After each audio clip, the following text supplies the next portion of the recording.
Hey folks, welcome to today's video. Today's video is going to be making mealie pie dough, or as it's known in French, pâte foncée. To start with, a couple of guidelines. Make sure that all of your ingredients are cold. Your butter should be cold, so cut it up, put it back in the fridge. Your water should be cold, so weigh it out, put it in the freezer. The reason is we don't want to melt our butter as we're making this dough. So without further ado, to start with, I'm going to add my flour, my sugar, and my salt into my bowl. And all I'm going to do is gently mix that around, just to ensure that they're all incorporated. And I then add my butter. My butter is cut into kind of small chunks, so maybe like a centimeter or so, because it's going to make it easier to incorporate into my dough or into my flour. What I'm looking for first off is just to cover my butter in flour. I'm then going to start taking my butter and just between my index finger and thumb, basically smashing it flat. Okay, and the texture that this should resemble, once I'm ready to add my liquids, is a kind of a coarse cornmeal. Okay, if you have a look at my other video for biscuits, it also takes you through this method. But to summarize, the bigger the chunks are in this mixture, the flakier your dough is going to be. We want a dough in pâte foncée or in mealie pie dough, one that is impermeable. Okay, we want one that we can use liquid fillings with. So it's great for things like quiche or like a baked custard pie, any of those kind of ones where you have quite a liquid filling going in. Pumpkin pie is actually ideal for this, because you have something that doesn't allow water to penetrate into the dough, and you don't end up with a soggy bottom in your pie. So as I go, and as my butter begins to kind of flatten out and I'm left with less and less chunks and more flakes, what I'm going to start doing is picking up the dough and just rubbing it between my hands to start breaking down my butter even further. Okay, and basically what you're going to notice is that over time your butter or your flour color goes from a kind of a creamy white color to something that's going to be a little bit more golden. It's kind of imperceptible unless you're standing looking at it, but yes, you're looking for a golden color, which will indicate, hopefully, that more or less all of your molecules of flour or all of your granules of flour are covered in butter, which means that when we then add our liquid, we don't get any gluten development because our fat is forming a barrier around our flour, and stopping any liquid getting at the flour so it doesn't hydrate and doesn't create gluten. Towards the end of the mixing process, if there are any rogue chunks of butter, just kind of isolate them. Don't worry about doing the entire mixture. Just kind of comb through a little bit with your hands to see if there's any bigger chunks of butter that you may have missed, and if there are, just pick it up, run it through your fingers or run it through your hands, and it should just break apart. Okay, so once you're here, it may look like your butter is starting to, or it may look like some of your dough is starting or still has big butter chunks in it. The further on you go, to be honest, what has happened is your butter begins to get a little soft. So now we need to stop, okay?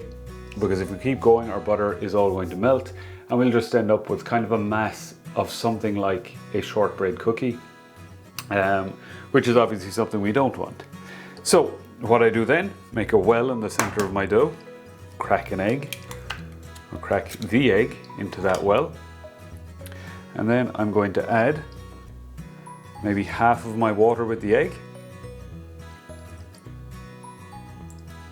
Okay, and then all I do, break up the yolk of the egg and gently just fluff everything together through my fingers. This method, or this particular technique, is known as papillon, which means butterfly in French.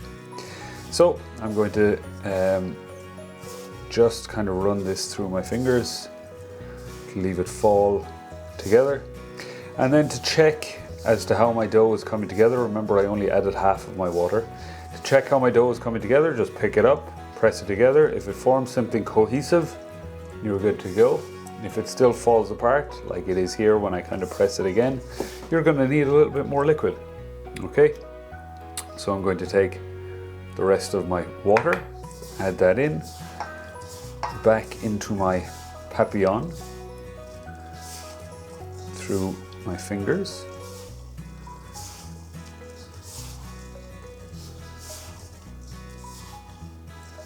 And you can see how the dough has started to kind of come together into something kind of rough. So now when I press it, it just forms a dough. Okay?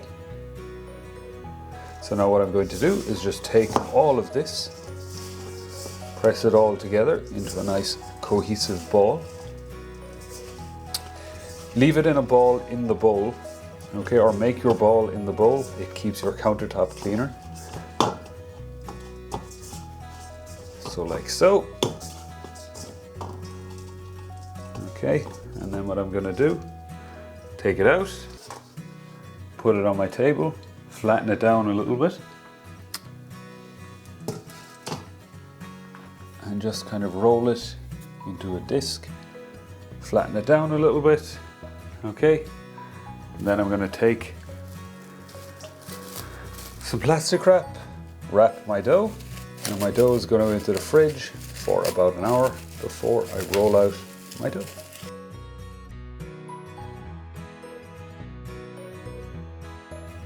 So once your pie dough has rested in the fridge for about kind of 30 to 45 minutes, depending on your fridge, obviously, depending on your freezer, you want a nice firm pie dough.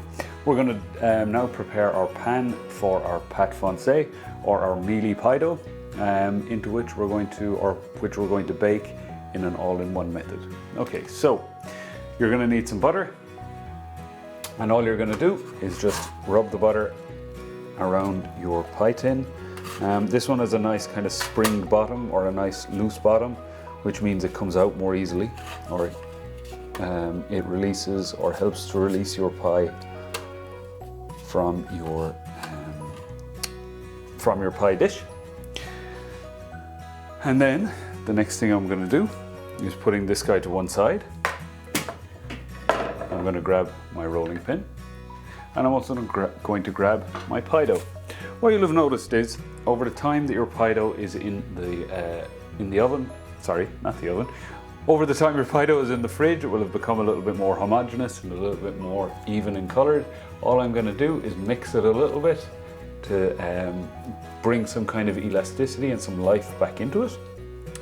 And then I'm going to take a little bit of flour. I'm going to flour my work surface. You'll probably have noticed the color of my work surface, as well as the work surface itself, has changed somewhat. And it's gone a kind of a granite/marble color. The reason is, I don't want to roll out my pie dough on a tiled kitchen surface and end up with a nice tiled imprint on the bottom of my pie dough. So what I do, I start rolling, and as I'm rolling, and just roll it out a couple of times. Turn your dough kind of 45 degrees or so, roll again, 45 degrees, whoops, roll again. What I'm trying to do here is keep my pie dough somewhat round, because by keeping it round and putting it into a round container, you have less excess and less wasted dough. Okay, so keep going with this guy, turning it around. What the turning also helps with is that it won't stick to your work surface, which is kind of one of those things that tends to happen with pie dough, especially if you're doing it, or especially if it's kind of warm outside. A little glimpse behind the curtain here. I'm rolling out this pie dough on January the 28th in Boston, and we are expecting seemingly the most snow Boston has ever gotten before in the history of snow tomorrow. So it's nice and chilly out right now. Okay, so what I do once I get my dough rolled out, you're looking for something that's kind of about 3 millimeters or 1/8 of an inch thick. Okay, and how do we check I have my dough rolled out enough? Quite simply, you take your pie dish, you put your pie dish into the middle of your dough, and you see and make sure that you have a kind of a lip around the outside of your pie dough all the way around, and you can be pretty satisfied at that point that your pie dough is going to be big enough and rolled out enough to fit into your tin. So what I then do, again, put my pie dish to one side, using my rolling pin, roll my dough up. Okay, take my pie dish, put it in front of me. I'm then going to take a small knife, which I will use shortly, and just kind of brace my pie dish using that, because your dough is kind of heavy and your pie dough or your pie dish may move. And then I'm going to unroll my dough like so. Okay, and then just kind of gently fold it in all the way around my tin like so, making sure to press it nicely down into the corners of your pie dish, the corners of a circle, you might say. So as I'm doing that, make sure I'm also pressing it against the walls of the tin, because your tin is nice and fluted. Why wouldn't you want that nice fluted kind of edge to the tin? Once you're satisfied that you've done enough with that, you're then going to take the small knife that you just used as a brace, and I got a little bit of flour from the bottom of my pie dough on it, and you're just going to pull using that all the way around, using the top of your pie dish as your reference point as to how much you cut, and just longer strokes, just one stroke of the blade, pull downwards.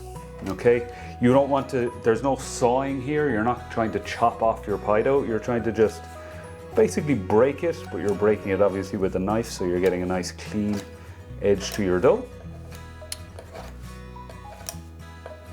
And once you are done with that, and you have a nice rolled out pie dish, what you're going to do, or pie tin with your dough inside, what you're now going to do is rest this dough in the oven resting in the oven, that would be some trick. You're then going to rest the dough in the freezer for kind of 30 to 45 minutes or so, until it's nice and solid. And at that point we'll be able to bake it. If we were to bake it now when it's kind of warm, what's going to happen in your dough is all of this dough around the edge will sink, and you'll end up with a kind of an uneven pie crust. Okay, so let me put this in the freezer.